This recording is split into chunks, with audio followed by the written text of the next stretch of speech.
The title of the talk I'm giving today is Regulate the Nervous System and Heal the Gut and Body. Okay, let's see. All right, so before I go any further, because this talk is for people with disorders of gut-brain interaction or DGBI, I'd like to start by explaining what DGBI are.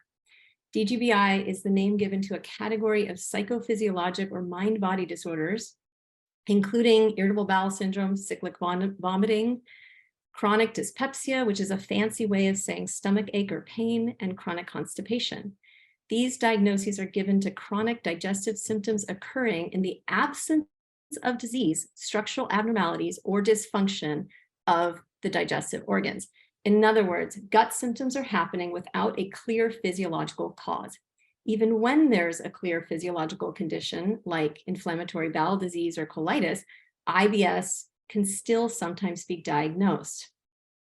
Because I have limited time today and because I'm not a physician, I will not be talking about the symptoms of or criteria for being diagnosed with a DGBI. What I will say is that getting a full medical workup and being properly diagnosed by a qualified physician is an important part of treatment for a DGBI.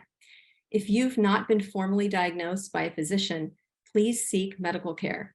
Make an appointment with your primary care physician to start, and don't be shy about asking for a referral to a gastroenterologist or getting a second or even a third opinion with another gastroenterologist if that feels important or helpful to you. Having a specialist give you their expert medical opinion is valuable. Now, to fix problems, we usually use the thinking part of our brain to figure out why the problem is happening, to get to the bottom of it, and then to address the problem.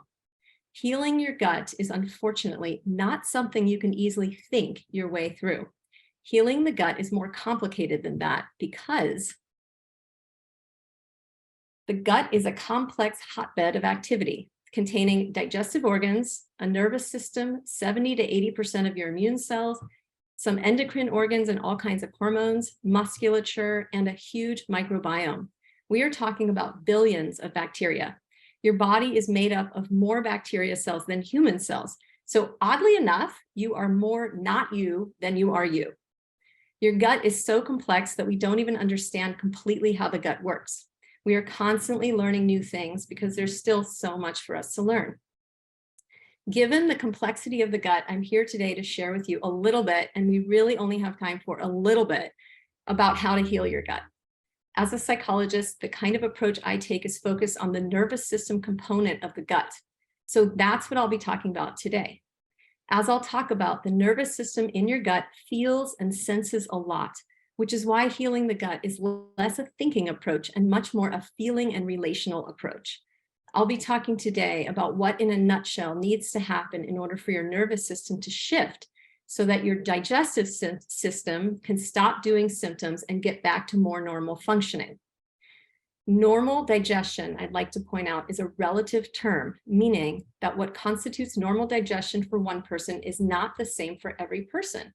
Normal is a fairly wide range when it comes to digestion. You know what normal is for you, and that's what matters.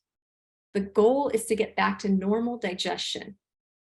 But really, there is no going back to the old normal. We go forwards, not backwards in time. As you move forward on a healing trajectory, and if all goes well, you move into a new normal. And that new normal typically works better than the old normal. In this presentation, I'll be answering the following 4 questions. 1, what is the autonomic nervous system? 2, what is nervous system regulation? 3, how does regulating the nervous system promote gut and body healing? And 4, how does the nervous system get regulated? Question 1, what is your autonomic nervous system? Your autonomic nervous system, or ANS, as I sometimes refer to it, is the part of your nervous system that operates without your conscious control to ensure your survival. You don't have to think about what your ANS is doing in order for it to function, which is a good thing because you'd be quite bogged down if you actually had to consciously control all of the vital functions your ANS is responsible for. As part of ensuring your survival, your ANS maintains homeostasis throughout the body. which means that it's always working to keep your body relatively stable over time. For instance, to keep your temperature at 98.6 degrees or thereabouts. Your ANS activates your body's stress response when danger is perceived. It brings your body into a state of rest and recovery after stressful situations, and it coordinates the process of digestion. There are three parts of the autonomic nervous system. These are these are different yet related systems that work together to coordinate various activities that have an impact on your whole body. The three systems making up the ANS are the sympathetic nervous system, which you've probably heard about, the parasympathetic nervous system, which you've probably also heard about, and the enteric nervous system, which you may or may not have heard of. The sympathetic nervous system is your body's fight or flight system and gets activated when the brain perceives danger. It also gets activated when we get excited or are engaged in any kind of movement or exercise. The reality is that you wouldn't be able to go anywhere or do anything without your sympathetic nervous system because it's the gas pedal of the body. The sympathetic nervous system is a fast-acting, mobilizing, and energizing system. In the absence of a threat, parasympathetic nervous system, known as your body's rest and digest system, comes online. The parasympathetic nervous system is your body's brake pedal. It is a slow-acting energy conservation system. As we deal with and survive stressful situations, and the coast is clear, the parasympathetic nervous system turns on, restoring full functioning in the body, allowing our bodies an opportunity to recover from the effects of stress, to find calm and ease, and to enjoy pleasurable activities. The enteric nervous system is often referred to as your body's second brain or the gut brain because it's located in your gut. More specifically, the enteric nervous system is a complex network located in the walls of your gut, extending throughout the gastrointestinal tract and coordinating vital functions such as motility, perception, mucosal permeability, and secretion, blood flow, as well as immune and inflammatory processes. The gut brain structurally looks a lot like your brain tissue and houses as many or more neurons than your spinal cord. It contains all of the same neurotransmitters, chemicals that facilitate the transmission of neural messages that are contained in your head brain. The four major transmitters include serotonin, dopamine, glutamate, and acetylcholine, but there are many others. Here's an interesting factoid about the enteric nervous system. In utero, certain nerve cells develop into either brain/spinal cord or into your enteric nervous system. This reveals just how closely related your gut brain and your head brain really are. For all intents and purposes, you really do have another brain in your gut. And what does the enteric nervous system actually do? It handles digestion. So you have a brain in your gut responsible for digestion, and this brain in your gut is really similar to the brain in your head in certain respects. It feels and senses a whole lot. But what's different about the enteric nervous system from the brain in your head is that the enteric nervous system doesn't speak English. Whatever it experiences or senses, it cannot put into logic or words in order to have it make sense rationally or cognitively. It's the brain in your head that can make meaning of what is happening in your gut. So when your gut is doing symptoms, it's the brain in your head trying to make sense of why it's doing symptoms. And it's really easy for things to get lost in translation. For instance, your brain can blame food for the GI symptoms really easily. And it doesn't take long before you learn to be afraid of eating foods and then avoid these foods. And that reduces your enjoyment of eating in life. But is it the food or is it the stress? It can be really difficult to detect underlying stress when it comes to gut dysfunction. And why is that? I will get to that point soon. Think of your gut as a preverbal baby. The enteric nervous system is constantly being, feeling, and sensing. Like an infant, your gut brain is extremely sensitive to the signals it receives about what's happening in your internal, meaning inside of your own body, and external environments, so that the gut brain knows what to do about digestion. If the cues are, I don't feel safe enough because some degree of danger is detected, then the gut brain receives threat signals. And depending on the severity and duration of the threat, digestion can be altered or even halted. When we are dealing with a crisis or life or death situation, there is no time or energy to waste on digestion in order to create energy for later. The body needs to get in gear ASAP to deal with the situation at hand. If the coast is clear, meaning the cues are everything's safe and good in a given environment, then the parasympathetic nervous system will turn on and the gut brain is likely to feel safe and good. As this parasympathetic state is sustained, digestion can begin to normalize. DGBI, disorders of gut-brain interaction, is a new name for what used to be called functional GI disorders. The new name DGBI implies what we now know to be true about DGBI. These digestive problems are largely a function of maladaptive communication between the brain and the gut. To understand this communication problem, we have to understand the role of the vagus nerve. The vagus nerve is your body's 10th cranial nerve. Vag comes from the Latin root word meaning wandering. The vagus nerve is a nerve that wanders throughout your abdominal and chest cavities, connecting nearly all of your vital organs, including most of your digestive organs, directly to the brain. The vagus nerve attaches to the brain at the brainstem, which is devoted entirely to ensuring your survival by constantly assessing the environment for signs of danger and by controlling such basic vital bodily functions as breathing, heart rate, and blood pressure. The vagus nerve is wired such that about 80% of the information that travels along the vagus nerve goes from the organs up to the brain, which means that only about 20% of the communication along the vagus nerve is transmitted from the brain to the gut. The other interesting thing about the vagus nerve is that the parasympathetic nervous system, your body's brake pedal or rest and digest system, is primarily housed on the vagus nerve, which allows it to connect up with the enteric nervous system. When everything is going really well, meaning our internal and external environments are deemed safe enough, our rest and digest system will come online and the enteric nervous system gets the memo to get digestion going. You can see in this image that when the parasympathetic nervous system is turned on, it affects various organs and stimulates processes in the body like peristalsis, secretion, and bile release. The last important thing to note about your vagus nerve is that it's the gateway to your body's anti-inflammation system. When the parasympathetic nervous system's rest and digest function is online, your body's anti-inflammatory system also comes online. Inflammation is linked to all kinds of health problems and may be playing a role in your symptoms. So it's very important for your body's anti-inflammation system to be working, which means that your rest and digest function needs to be coming online for long enough and often enough. As you can see, there's an important relationship between the parasympathetic nervous system and the vagus nerve.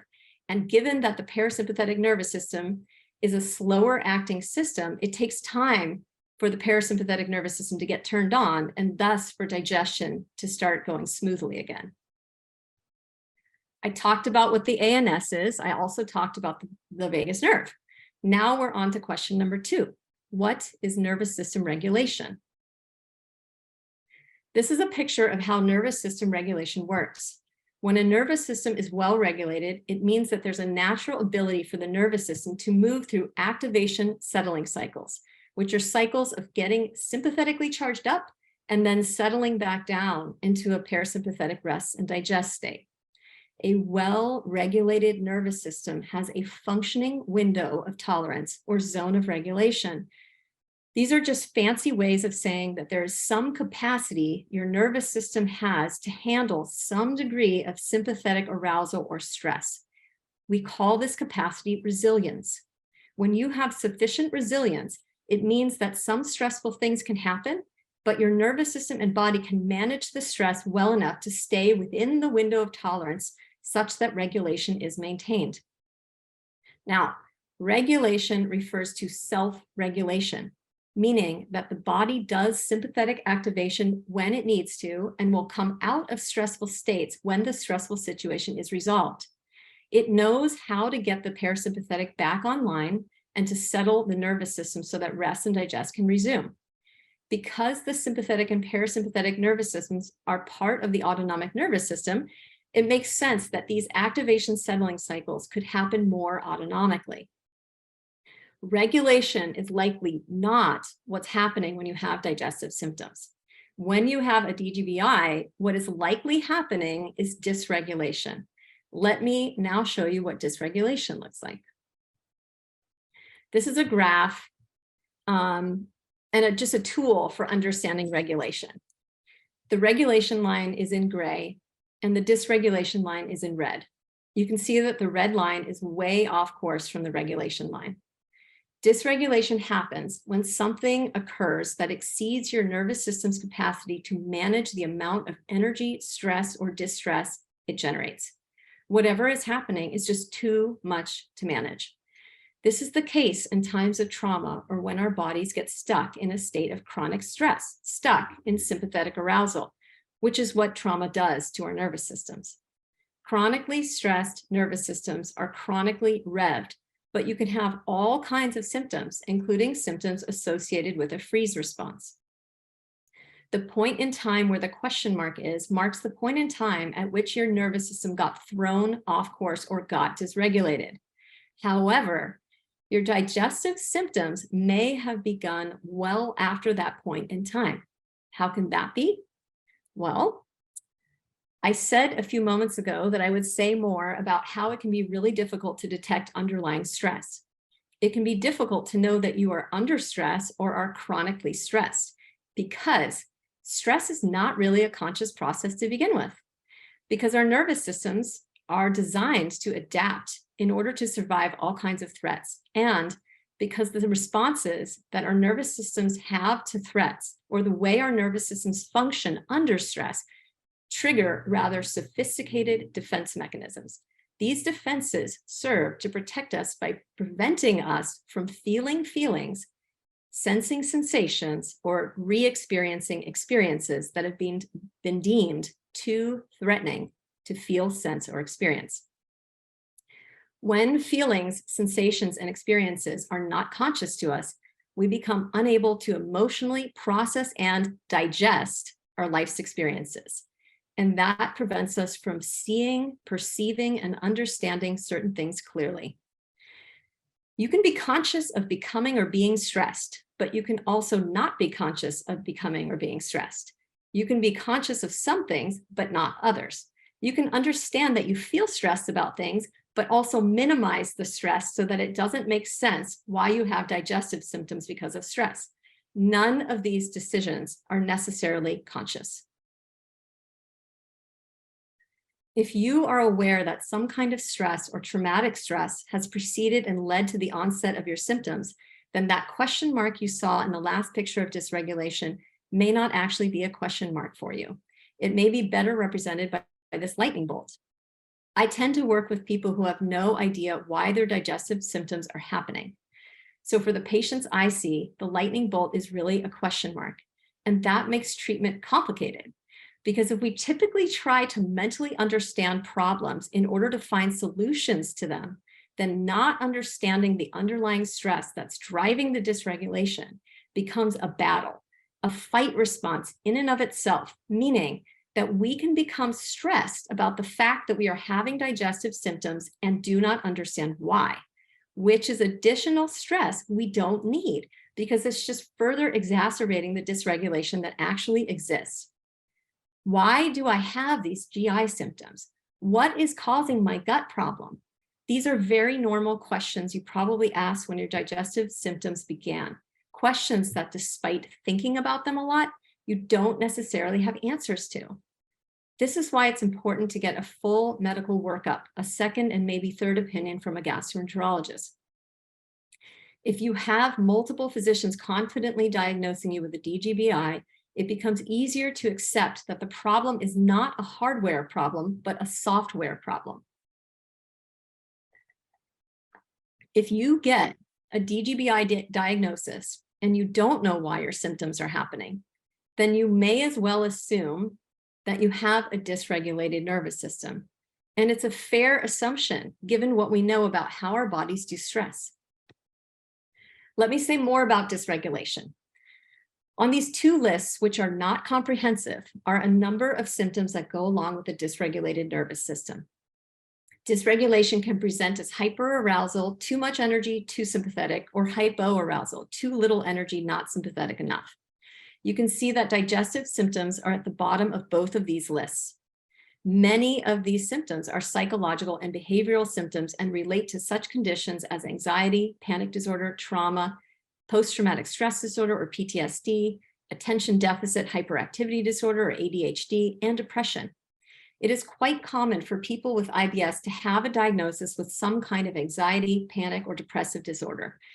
You can also have a history of some or many of these symptoms and not be diagnosed with any psychological condition. If you have had any of these symptoms, especially for some prolonged period of time, they indicate some degree of dysregulation of the nervous system, even if you've never considered them to be problems or sought treatment from them. You can have a dysregulated nervous system without actually knowing it. How is that? Well, let me tell you what it was like for me. I was diagnosed with IBS and I had very acute and unpleasant symptoms. If you had asked me at the time that I was feeling the worst, if I was feeling anxious, so in other words, if you had asked me at the time that I was physically feeling the worst, like having the worst GI symptoms, if you had asked me, are you feeling anxious? I would have said no. I had no concept of how anxious I actually was because I'd been anxious my whole life. I was never diagnosed. There was never anything I thought to have diagnosed. It was never something I considered to be a problem. It was normal for me. Psychological symptoms or disorders you have experienced may not be separate from the digestive symptoms you're having. If you've been given a bunch of different psychological and or psychophysiological diagnoses over the years and suffer from a DGBI now, you may not actually have a whole bunch of different problems with your body. You could just have one overarching problem, a dysregulated or chronically stressed nervous system. Now that I've explained what regulation is and what dysregulation is, we are on to question number 3. How does nervous system regulation promote gut and body healing? Because of the way stress works, you will not necessarily know how great a role chronic stress or dysregulation plays until you experience a shift towards greater regulation, a sustainable shift towards greater rest and digest. In other words, and this is very important, treatment for your DGBI can and may need to happen before you have any clear identification of a stressor. If you assume that your nervous system is dysregulated and work toward regulating the nervous system, you will discover whether or not your nervous system has actually been dysregulated. This is totally backwards from the way that we solve most of our problems in life. But this is how healing the gut and body works, because when you have sufficient nervous system regulation on board, you gain access to all of these functions you see on this list. Don't forget that the anti-inflammation system in your body will also be turned on. Your body needs to come out of the pattern of chronic stress, which is your body's survival mode, long enough for your body to come into a state of calm, rest, flow, mindfulness, and healing. These things will not happen if your nervous system is stuck in a chronic state of stress. Healing is something your body knows how to do on its own, but your body needs help getting into a sustainable state of regulation so that your body can do the healing it knows how to do. Now, let's take a moment with this image. As you take in this image, notice how it affects you. What does it evoke inside of your body emotionally, energetically, and sensationally? Is there any kind of shift, even if it's subtle, that happens? And if it is at all pleasant to notice, allow your attention to notice the pleasant sensation or emotion that's happening. If you are not experiencing any shift at all in looking at this photo, that's not bad or wrong. This particular stimulus just may not do it for you. When the body learns how to get into a sustainable state of regulation, rest and digest will come back online fully, normalizing digestion. Then the body will know it can use its resources to heal instead of trying to survive, which is what the body's trying to do when we're under the influence of stress. When your nervous system is better regulated, your capacity for mindfulness will increase, making it easier to see and understand certain things more clearly. When you are in a well-regulated place, you can rest with your feet up and enjoy being still without feeling agitated. I've now answered question number 3. On to question number 4. How does a nervous system get regulated? To get a nervous system out of dysregulation and back into regulation takes some kind of intervention. It's not going to happen on its own. Whereas a regulated nervous system can come out of states of greater stress more on its own, a dysregulated nervous system, by definition, has lost its capacity to be self-regulated. It is stuck in a pattern of chronic stress. Digestive and other kinds of symptoms, like the ones I showed you on that slide a few minutes ago, are the result. Neurons that fire together wire together. Whatever your nervous system has learned to do best through repetition is what it will likely do more of. Regulation begets regulation.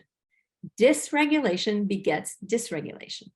To teach the nervous system something totally new is a bigger job than teaching your nervous system how to do something that it has already learned how to do.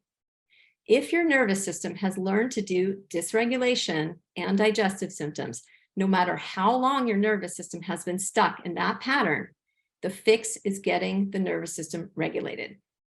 So how do you get a nervous system regulated or re-regulated? In the Don't Hate Your Guts Healing audio series, I talk about 10 transformational processes involved in regulating your nervous system. These 10 things, I'm zhuzhing this a little bit, but these 10 things more or less boil down to 4 categories of interventions.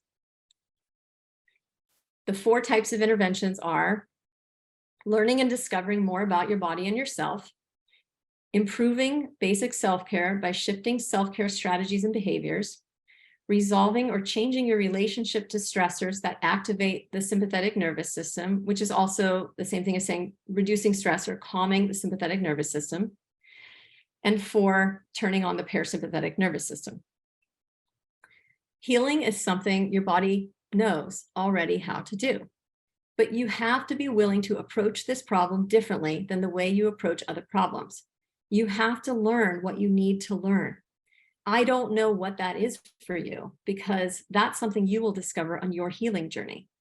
You will need to do things a little bit differently than what you've been doing in order to help your nervous system to get into or back into a sustainable state of regulation.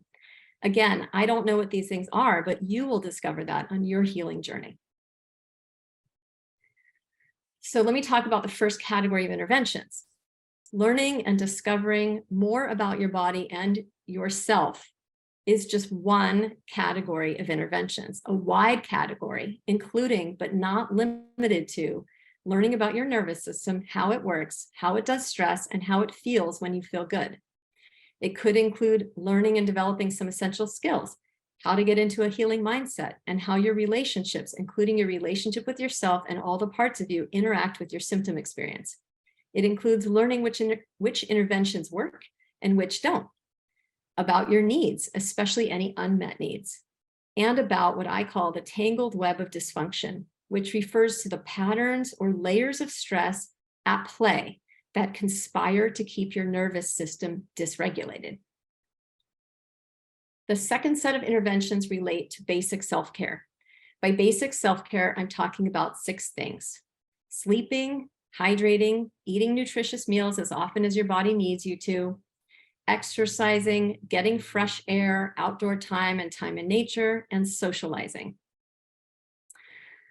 I don't have the time today to talk about all of these things, but I do wish to say more about number 3. Eating a wide range of foods and enjoying meals becomes an issue for many people with digestive issues. Do your best to nourish yourself right now within your range of foods that you are currently eating. As your nervous system gets more regulated, you can start to gently work on testing or experimenting with foods to see about adding certain things back into your diet. This must be done in a very particular way, methodically and gradually. You may need to work with a good psychotherapist and a good dietitian or nutritionist to help you with this. The third set of interventions relates to reducing stress or calming the sympathetic nervous system. Reducing stress is a process involving but not limited to increasing awareness about what is generating stress in your body, distinguishing between necessary and unnecessary stress, and addressing stress, including stress that's a function of trauma, so that you can stop fighting your body and hating your gut. When we get stressed, our brains naturally hone in on the threat. Your symptoms, your gut, food, people, and all kinds of things are undoubtedly being deemed threats. And your nervous system is dealing with them most likely by mounting a defense, fight or flight. The way the attention naturally gets focused or fixated on problems is helpful in some circumstances, but not particularly helpful when it comes to problems you are unable to fix readily. When your nervous system has learned how to do chronic stress and chronic digestive symptoms, you really have to help it learn how to come out of the dysregulation or the stuck pattern of chronic stress. These days, most physicians understand the extent to which acute, chronic, and traumatic stress affect the nervous system and body, which is why they will often ask questions about your life and your stress levels. They will tell you to reduce your stress. Easier said than done sometimes. How are you supposed to reduce stress when life is not stress-free? How do you reduce stress when living with a chronic illness generates stress? How do you reduce stress when you may not be aware of all the ways that stress is actually affecting your body? Some people diagnosed with DGBI know that they need to reduce stress, so they're focused on calming their sympathetic nervous systems. Strategies to reduce stress are helpful, but only if you know exactly what's generating the stress related to your digestive symptoms, which is so often not the case. Strategies to reduce stress are not enough to regulate the nervous system. You can calm the sympathetic nervous system, but you also have to stimulate the parasympathetic nervous system. And that brings us to the fourth type of psychotherapeutic intervention: turning on the parasympathetic nervous system, which is the essence of regulation and how you're going to heal your gut. There are lots of ways to turn on the parasympathetic nervous system. For instance, notice what kind of instant reactions you have to seeing this image. And if what's happening inside feels good in any way, pay attention to the good, whatever it is. See if you can keep your attention on the good feeling or sensations. This is me and my son. And usually when I show this image in the presentations I give, I hear an ah sound from my audience. So I know that this one tends to evoke pleasantness for those who are seeing it. Pleasant stimuli are opportunities for you to practice getting and keeping your parasympathetic nervous system turned on. Regulation begins with our earliest relationships. Regulation begins at birth with co-regulation. Co-regulation is the use of your nervous system to bring about greater regulation of someone else's nervous system, which involves fostering a sense of safety, goodness, connection, warmth, presence, comfort, attending to, and genuinely caring for the person. This is what the good enough parent does for their children. As a parent or significant other to someone you know with a DGBI, try to be a consistent source of co-regulation. Use your presence, your sense of calm and ease in your own body, your sweet tone of voice, and your nurturing touch to help promote co-regulation for your loved one. You may need to work psychotherapeutically too, to help make sure that you have the co-regulation you need on board so that your nervous system is not stuck in a chronically stressed state of dysregulation. As parents or caregivers, we have to put on our oxygen masks first in order to be truly effective as caregivers.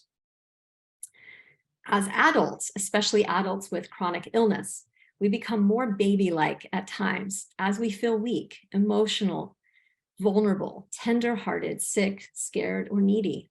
In these times, we need some co-regulation, which means acknowledging that sometimes as human beings, we are dependent on others. The enteric nervous system is like a baby. Work toward creating a compassionate, and harmonious relationship with your gut, like that which you would want to cultivate if your gut were really your baby, a baby that you were responsible for. And you are responsible for the care of your gut. And it's responsible for your digestion. It's not trying to cause you harm in any way. The very nature of dysregulation is that when you lose the ability to regulate yourself, you need help getting regulated again. You likely need the help of a co-regulating relationship or multiple co-regulating relationships. Because we are human, we are relational by nature. We sometimes just need other people, physicians, family, friends, loved ones, physicians, family, friends, and loved ones to help us feel better. And that's just the way it is. So the heart of getting regulated is turning on the parasympathetic nervous system. And the heart of turning on the parasympathetic nervous system is experiencing a felt sense of safety, goodness, and connection that happens quite naturally when we're exposed to the right stimuli, like co-regulating relationship experiences. Safety, connection, and goodness are key to turning on the parasympathetic nervous system, which is why I've showed you the images I've showed you.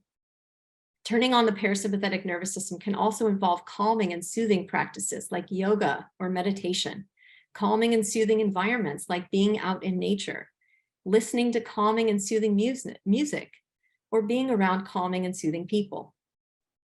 Connection doesn't just mean with other people. It could mean time with our pets. It involves with ourselves and our feelings, with an emphasis on really noticing and immersing yourself in pleasurable feelings and sensations as they arise. Connection includes reconnecting with your body, which can involve some distraction. Healthy distraction can turn on the parasympathetic nervous system, which is why distraction is helpful when you're not feeling good. Distraction keeps you from overly focusing or fixating on sensations that are not helpful to pay attention to. Finally, wanted or welcome, appropriate, and nurturing touch by someone who is already a source of co-regulation can be a powerful means to turning on the parasympathetic nervous system. That's true because touch is how we first experience safety in the world as infants. Getting the parasympathetic nervous system turned on is so much more than just reducing stress. Stress takes away some of the sympathetic activation, but taking that activation away does not automatically stimulate the kind of safety, goodness, calm, and connection that you need in order to get your nervous system regulated or re-regulated. You need the right stimuli to get the parasympathetic nervous system turned on. Notice what kind of instant reaction or response you have to seeing this image. This is what some part of us wants and needs when we are sick, ailing, grieving, scared, sad, stressed, traumatized, or emotional. To know we are not alone and being cared for, that someone's looking out for us, trying to attend to us and our needs. If growing up you didn't have enough of the experience that this young elephant is having in this moment, it can very much flavor and shape your experience today of feeling sick and dealing with chronic digestive symptoms. You may need to address such kinds of unmet emotional and relational needs psychotherapeutically in order to help your body to feel safe, good, calm, connected to yourself and to others. Okay, I've answered the 4 questions. It's time for a quick recap. What is the ANS? It's the part of your nervous system that functions without needing your conscious control to ensure your survival, which includes pushing the gas pedal and pumping the brakes on your body in the process of handling various functions, including stress and digestion. 2, what is nervous system regulation? Regulation, which refers to a sustainable state of self-regulation, is the ANS's capacity to maintain a certain level of calm, ease, stability, and flow through all kinds of life's ups and downs. 3, how does regulating the nervous system promote gut and body healing? When the nervous system gets regulated, the body comes out of dysregulation, which is a stuck state of chronic stress. When your nervous system shifts and can stay in a state of regulation for long enough, the body resumes more normal functioning and can put its resources towards healing, not surviving. 4, how does the nervous system get regulated? Regulation starts with co-regulation.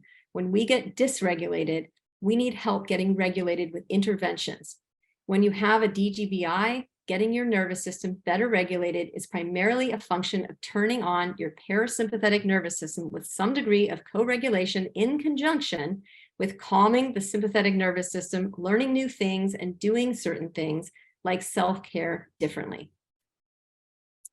One final opportunity to invite and allow your nervous system to shift perhaps into a greater parasympathetic state, moving toward greater regulation. Notice the kinds of reactions you're having inside your body to seeing this image. Healing the gut is a journey. The regulating your nervous system part of the journey is a therapeutic journey of learning, discovery, shifting, and growth. For more learning and resources for healing, please visit don'thateyourguts.com, and I'm going to make this really easy on you.